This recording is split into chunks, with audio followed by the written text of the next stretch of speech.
Fala galera, beleza? Hoje eu vou dar uma aula de estatística, beleza? Olha só, cara, estatística, que vai ser a primeira aula que eu vou te dar o conhecimento básico que você precisa e cai muito nos vestibulares, tudo bem? Vamos lá. Primeira coisa que eu tenho que saber são os conceitos. O que é uma população? População é o conjunto de elementos que tem uma característica em comum. Por exemplo, eu posso falar que é a população brasileira, eu posso falar uma população mundial, eu posso falar que a população que eu vou estudar é a população dos jogadores de futebol, beleza? Basta que eu tenha uma característica em comum. Agora, dentro dessa população, eu tenho um negócio chamado amostra, tá? Que é um subconjunto finito dessa população. É um grupo que eu vou tirar dessa população, tá? Beleza, mas como é que eu escolho esse grupo, Conde? Como é que eu escolho essa amostra? Essa é a grande pergunta. Vários alunos me perguntam isso. Existem várias maneiras de fazer, eu respondi assim, como o estatístico quiser, né? Mas vamos lá. Tem casual simples, aleatoriamente, né? O cara vai lá, pega uma prancheta, vai para a rua e começa a perguntar, sorteio simples, amostra aleatória. Tudo bem? É uma possibilidade. Uma outra possibilidade é a seguinte, a sistemática. É quando você tem vários grupos já organizados e você seleciona um grupo para conversar, para perguntar. Como assim, Conder? Simples. Vamos supor que no seu colégio vai ser implementado um sistema de ensino remoto, tá? Online. E aí a gente vai fazer uma pesquisa para saber se foi legal. E aí a gente vai perguntar para o pessoal do primeiro ano. Foi escolhido que o aluno Joãozinho ou a Mariazinha, super aluna, super dedicada, ela é do primeiro ano, logo a gente vai pegar os alunos do primeiro ano. Foi? Beleza? Então a gente escolheu, a gente sorteou um aluno, e esse aluno, ele está dentro de um grupo que foi selecionado porque eu escolhi ele. Beleza? Então, o sistemático é isso, eles já estão organizados, eu sorteio esse elemento e todos os do grupo vão ser selecionados. Uma outra maneira é estratificada, né? Eu tenho já os elementos separados de acordo com alguma métrica aleatória. Por exemplo, eu posso ter uma estratificação financeira, grupos mais ricos, classe rica, classe média, classe menos favorecida, eu posso ter grupos étnicos, eu posso ter grupos, sei lá, de várias maneiras, né, de esportes diferentes. Então, assim, estratificado me transforma, é como se fosse como se fosse um anterior, um sistemático, né? Você já está separado e eu vou determinar qual que eu quero estudar. É isso, só não vou sortear, eu já vou determinar, tá? Coleta de dados, como é que isso funciona, gente? Existe hoje, e eu falo muito com meus alunos que gostam de exatas, cara, quem souber analisar grandes bases de dados vai ser o cara rico e poderoso do futuro, tá? Peguem isso para a vida de vocês. O cara que souber pegar muitos dados e tirar daqueles dados as coisas interessantes, souber analisar dados, esse cara vai ser o cara do futuro. Então, assim, hoje a gente vive uma coleta de dados contínuas pelo celular, pelo computador. Repara, você está conversando aqui aleatoriamente, aí o seu amigo vira e fala assim, poxa, eu bem queria plantar um bonsai. Aí você, daqui a meia hora, pega o seu celular, abre o Facebook e a propaganda de um bonsai. Aleatório, você nunca pesquisou bonsai. Bizarro, né, cara? Isso é a pesquisa contínua, é o tempo todo coletando dados ao teu celular, o Google pesquisando você o tempo inteiro, pelas palavras-chave, pelos hashtags. Antigamente, e até hoje existe também, a coleta de dados periódica, que é o censo que a gente faz, né, que o Brasil faz, né, o IBGE faz, de tempos em tempos, né, você vai e manda as pessoas lá, os voluntários, eles anotam, perguntam quantas pessoas tem na casa, quantas geladeiras e tal, para poder ver como é que está a situação de emprego, desemprego, população e tudo mais. Então isso é periódico, isso não dá para fazer o tempo todo. Tem uma outra coleta de dados também que é ocasional, e a gente está vivendo isso hoje, cara, que é a coleta de dados do coronavírus. A gente vive hoje, é ocasional, cara. Ninguém nunca pensou em ficar medindo temperatura o tempo todo da população, fazendo exame para ver se está com coronavírus ou não. Então, uma coleta de dados, a gente sabe quantas pessoas tem, quantas não tem, não sei o quê, quantas já ficaram, quantas melhoraram, quantas faleceram. Então, é uma coleta de dados ocasional. Isso é interessante, cara, porque pode vir a ser uma questão de prova para você. Beleza? Tranquilo. Vamos seguindo, então, na matéria. Interpretação de dados. Interessante a gente ver isso aqui, ó. Eu tenho duas possibilidades de dados da minha variável. Ela pode ser qualitativa ou ela pode ser quantitativa. Galera, qualitativa é qualidade. Por exemplo, cor dos olhos. A cor dos olhos, cara, não é um número, é uma cor. Não dá para saber. Quantitativa é a idade, é a altura, porque eu consigo ter um número ali, tá? Quantidades, números. Foi? Bom, dados brutos é assim. Você vai lá para a rua com a sua prancheta e começa a perguntar qual a sua altura, qual a sua altura, qual a sua altura. Você começa a anotar aleatoriamente, um atrás do outro. Quando você chega em casa, você tem um monte de número, aqueles dados são dados brutos. E aí você coloca ele num rol. O que é um rol? O rol nada mais é do que uma lista dos números que você achou em ordem crescente, quando é um número, beleza? É uma lista. Uma lista em ordem crescente. Foi? Beleza. E aí eu posso ver, depois de montar a lista, as frequências. E é muito importante para o Enem, para a FUVEST, para a UERJ, para a FAMEMA, para a FAMERP, para a FUNESP, para qualquer vestibular, qualquer concurso público, você saber essas três frequências. Você tem a frequência absoluta, a frequência relativa e a frequência acumulada. Frequência absoluta é o próprio número, é o número. Como assim, Conder? Vamos supor que você foi perguntar as alturas e apareceram 10 pessoas com 1,80 m. É o número, é 10. Beleza? Show? A relativa é o percentual, tá? Percentual. Pode aparecer em número decimal e se tiver assim é o percentual. Foi? Se tiver com o negocinho do percentual, com o símbolo do percentual. Então vamos supor que dessas 10 pessoas com 1,80 m que tiveram 1,80 m eram 100 pessoas. Então eles eram 10%. Maneiro, por acaso. E a acumulada é você somar com as anteriores. Conder, não entendi. Calma. Olha esse exemplo. Em um condomínio foi constatado os seguintes valores. 6 moradores não possuíam nenhum veículo. Suave. Foi? 8 moradores possuíam um veículo, 3 moradores possuíam 2 veículos, 2 moradores possuíam 3 veículos, 1 morador possuía 4 veículos.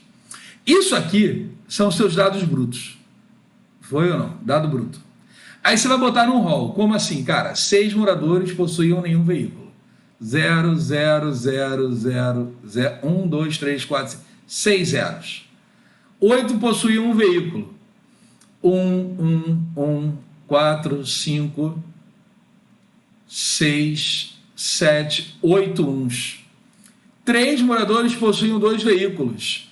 1, 2, 3. 2 moradores possuíam 3 veículos. Bem para confundir a gente, né? E um morador possuía 4 veículos. Esse é o meu rol. Suave? Maneiro. Agora se liga. Frequência absoluta. Quantos zeros eu tenho? 6. Quantos uns eu tenho? 8.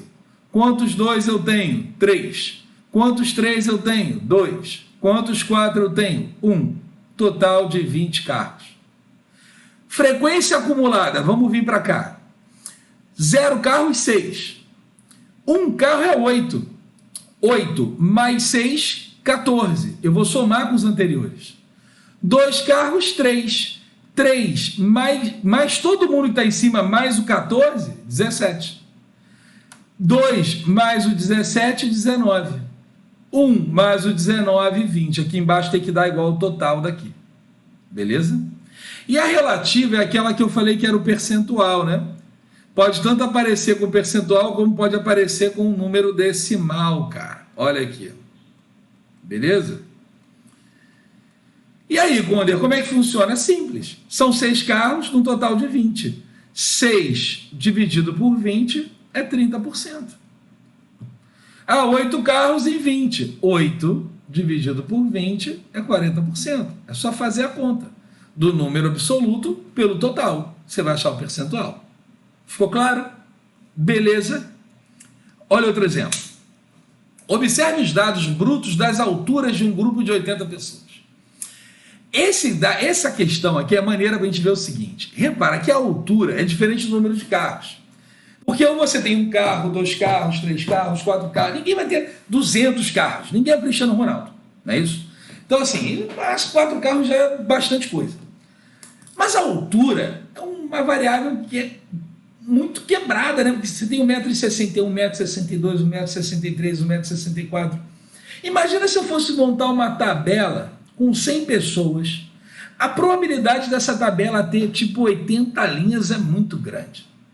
Porque vai ter várias alturas diferentes ali, 1,60 m, 1,61 m, até 1,85 m, 1,91 m, 2 m. Então como é que a gente faz? A gente cria essa tabela de intervalos. Olha isso aqui. Olha aqui que maneiro. Opa, olha aqui que maneiro. Esse aqui são meus dados brutos. Olha aqui, meus dados brutos. E aí eu analisei o seguinte, nos dados brutos, eu colhi que a menor altura era 1,66 e a maior altura era 1,93. A diferença entre a menor e a maior altura eram 27 centímetros. Matheus, decidi que eu ia formar 6 classes, 6 linhas. Poderia formar 5, poderia formar quantas eu quisesse. Aí eu peguei 27, que é essa média, essa diferença, essa amplitude da menor para maior, e dividi por 6, deu 4,5. 4,5 fica feio. Arredondei para 5. Repara só. De 1,65 a 1,70. Cara, esse símbolo aqui, barrinha, traço, quer dizer o seguinte. Ele quer dizer fechado no 1,65 até 1,70 aberto. Isso quer dizer, se o cara tem 1,65, ele entra nesse grupo, até 1,69,9999 ele entra nesse grupo. 1,70 ele não entra. Por quê? Porque se ele tiver 1,70, ele já entra aqui embaixo. E aí, até 1,75 aberto. Quando ele chegar a 1,75, ele entra embaixo. Foi? E aí eu consigo dizer para você, eu tenho 6 pessoas que estão entre 1,65 e 1,70. 12 pessoas que estão entre 1,70 e 1,75. Por quê, Matheus? Porque, cara, vai ficar muito ruim se eu quiser montar uma tabela com as alturas exatas. Foi? E aí eu trabalho com a média dessas alturas aí. Eu vou conseguir chegar a um valor bem próximo do que eu quiser calcular. Tudo bem? Já apareceu questão com isso no Enem. Já aparece, e aparece muita questão com isso em concurso público. Tá? Então é bom a gente saber que isso é um intervalo. Show? Tranquilo, vamos seguindo. Vamos falar de gráficos. Olha que bonito. Gráfico de setores. O gráfico de setores é legal para você analisar quantos por cento tem de cada grupo dentro da sua amostra. Por exemplo, no meu canal do YouTube, eu consigo abrir no analítico deles a amostra, o total dos meus inscritos. E eu consigo ver, dentro do gráfico de pizza, quantos por cento tem entre 15 e 17, 17 e 19, não é isso? Mas como é que funciona isso? É simples, Conder. Galera, tudo é 100%. Tudo é 100%. E 100% corresponde a 360 graus. Beleza? Então, se eu quiser saber esse cara aqui, ó, esse carinha aqui, que representa, sei lá, vamos botar uns 60 graus aqui. 60 graus aqui. 60 graus, eu quero saber quem é essa população aqui, quantos por cento dessa população aqui? X. Regra de 3. 6.000 é igual a 360x. Corta os zeros. X é igual a 600 sobre 36. X é igual a 100 sobre 6. X é igual a 50 sobre 3. Esse cara vai dar aí aproximadamente 1 sobra 2, 20. Vai dar aí mais ou menos 16% aproximadamente. Tudo bem? Estou arredondando aí para baixo. Tudo bem, galera? Tranquilinho, regra de 3. Tem uma questão lá embaixo para a gente fazer, para a gente entender com um número bonitinho. Vamos para o próximo exemplo, próximo tipo de gráfico, que é o linha poligonal. Isso aqui é legal porque a linha poligonal serve para você ver o desempenho, ó, vou botar aqui, ó, o desempenho ao longo do tempo. Então, assim, você consegue ver nesse gráfico a taxa de desemprego ao longo dos meses desse determinado ano. Então, a gente começou com 18,5%, caiu, deu uma subida grave, deu uma variada e caiu bem para dezembro. Olha que legal, né? Agora, o maneiro do gráfico de linha poligonal é que você pode comparar dois elementos ao mesmo tempo. Por exemplo, você está comparando dois atletas.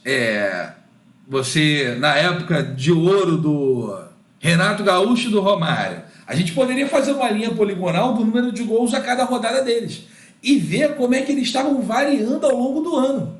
Show? Porque teve uma competição séria aí, teve um ano que era quem era o rei do Rio. Beleza? Então, assim, muito maneiro esse tipo de gráfico para a gente ver o comportamento, crescimento e redução ao longo do tempo. Os vestibulares e concursos adoram usar isso junto com o próximo, que é o nosso histograma. O histograma é legal, por quê? Porque ele consegue mostrar para você, num gráfico único, tá, diversos grupos de uma única só vez. Repara, eu tenho aqui, muito cuidado com o gráfico, tá? Esse histograma. Do lado esquerdo, eu tenho a numeração. 0, 1, 2, 3, 4, 5, 6, 7, 8, 9.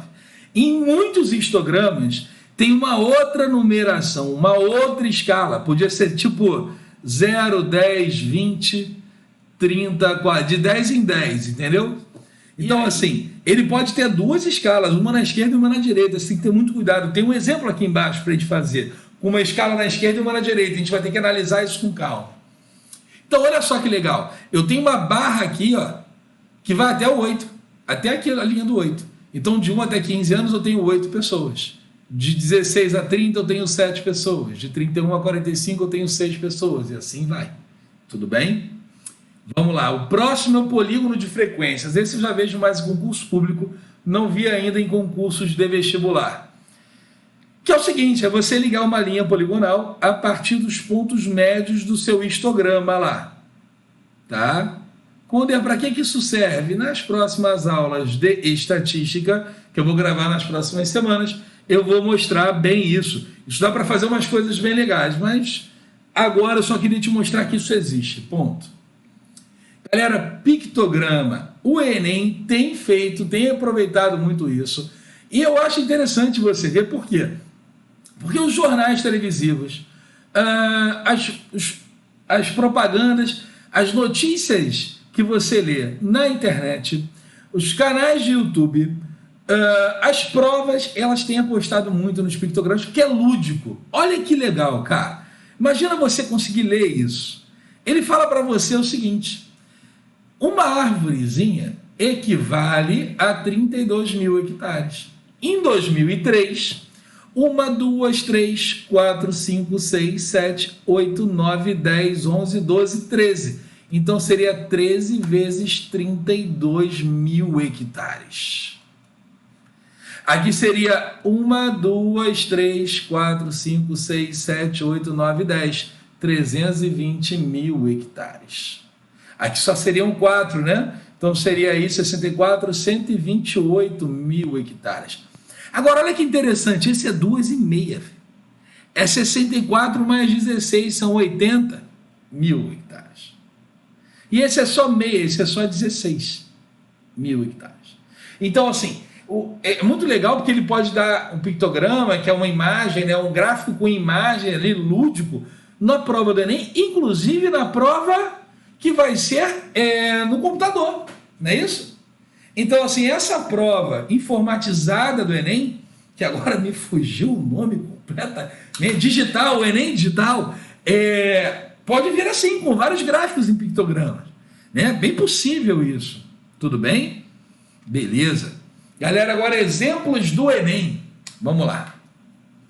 Considere que a safra nacional de cereais, leguminosas e oleaginosas em 2012 aponte uma aparição por região, conforme indicado no gráfico, em valores absolutos. Essas estimativas indicam que as duas regiões maiores produtoras deveriam produzir juntas um total de 119,8 milhões de toneladas em 2012. As duas maiores regiões. Se você olhar aqui no gráfico, a maior de todas, dos maiores, é Sul, e Centro-Oeste. De cara, as outras são pequenas. De acordo com esses dados, elas juntas vão produzir 119,8 milhões. De acordo com esses dados, a produção estimada em milhões de toneladas de cereais em 2012 na região sudeste do país foi o valor mais próximo de quem? Então vamos lá, cara.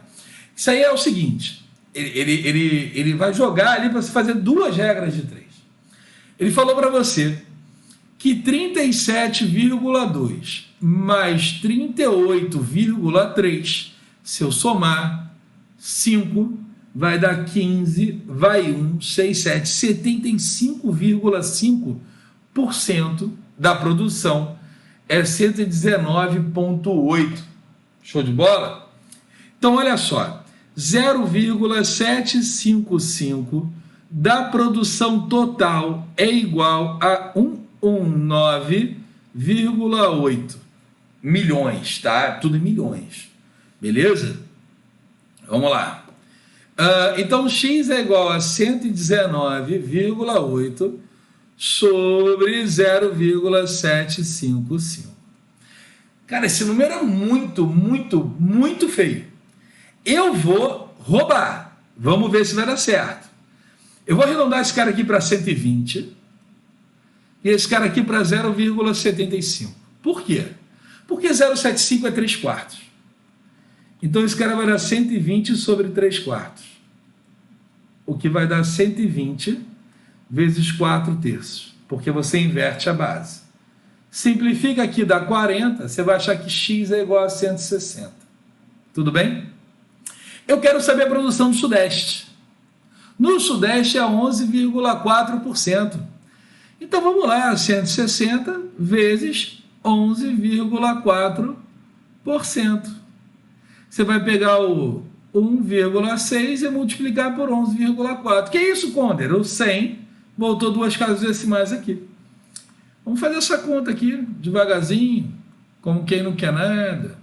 6 vezes 4, 24, vai 2. 6 vezes 1, 6 com 2, 8. Meia dúzia, 4, 1, 1. 4, 12, vai 1. 7, 8, mais 1. Vai voltar 2 casas, vai dar 18, alguma coisa. Quando você não achou exato. Não, eu não achei exato. Eu achei bem próximo, porque eu aproximei para cima o 119, né?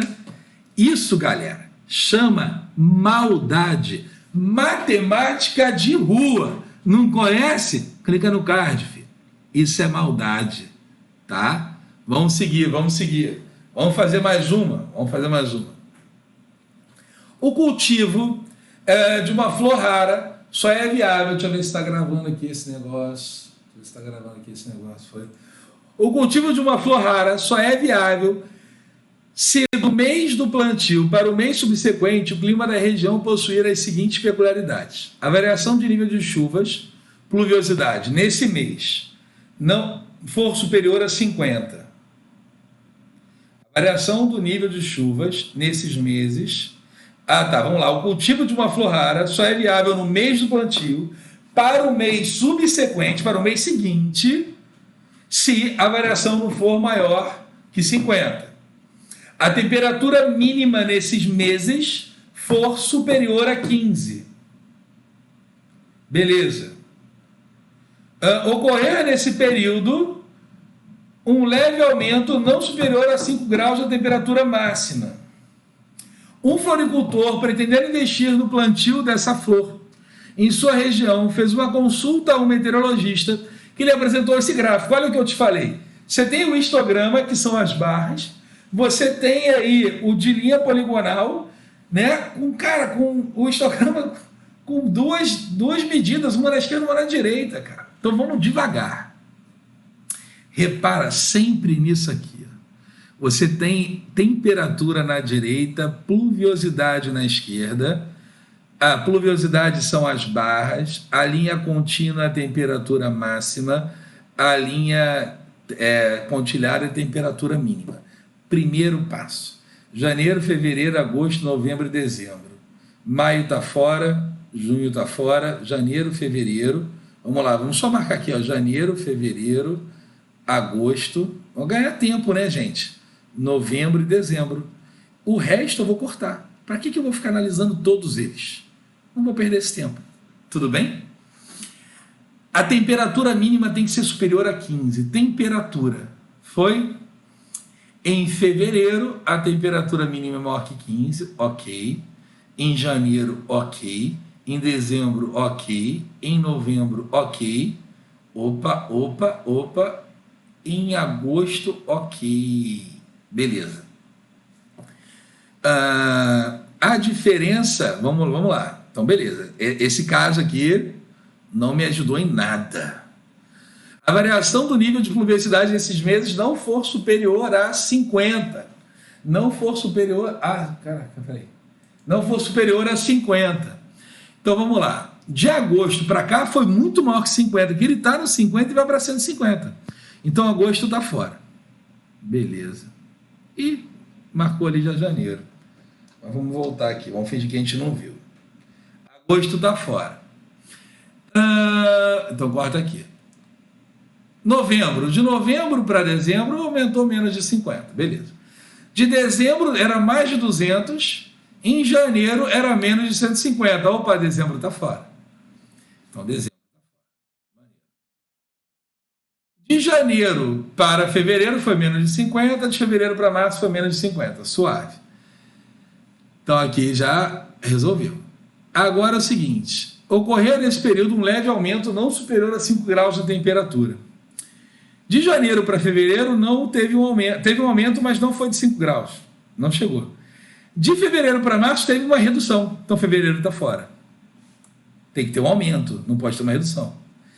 De novembro para dezembro, teve um aumento, né? Não, na máxima, era máxima. Desculpa, na máxima. Então, de fevereiro para cá teve uma redução, de janeiro para fevereiro teve um aumento, mas não chegou a 5. De novembro para dezembro teve uma redução. Só sobrou janeiro. Então, cara, completa análise de dados, com calma, paciência e leitura. Zero matemática, só leitura. E isso tende a ser o Enem, tende a ser o futuro, cara. Beleza? Coleta e análise de dados. Gente, a gente vai ficar por aqui. Essa é a primeira aula de estatística. É só o conceito. A gente ainda vai ter mais 2 aulas, tá? Um grande beijo. Se inscreve no canal, marca no sininho, curte lá o Instagram, faz aquilo tudo que você sabe que você tem que fazer. Comenta para os meus vídeos subirem, tá? Beijão!